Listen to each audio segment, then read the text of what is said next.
answers. I want justice. I want an end to this. It's been too long, too hard.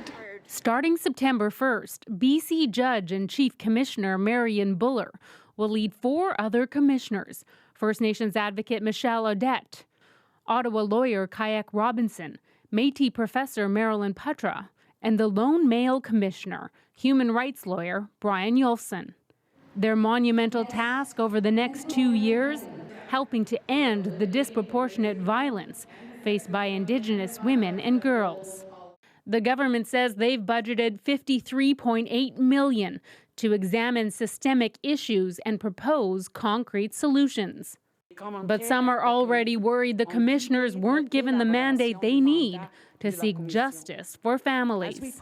Families made it very clear that they wanted answers, that many cases that they felt were closed prematurely, cases that they don't accept the conclusion, they wanted an opportunity to have those reopened.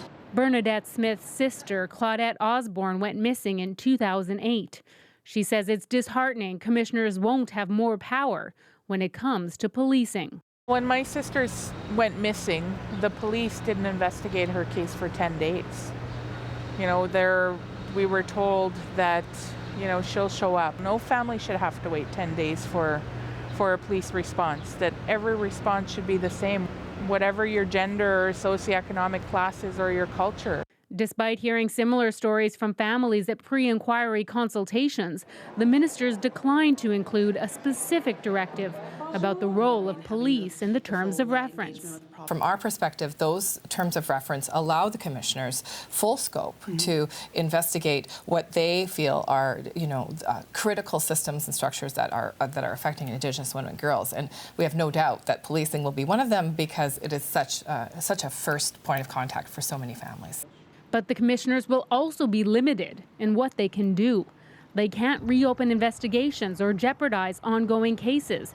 And if they do find evidence of criminal activity, they're compelled to pass on the information to appropriate authorities. But given the broad mandate, it's really up to the commissioners to decide just how much they want to push the issue of policing, given these limits imposed by the government.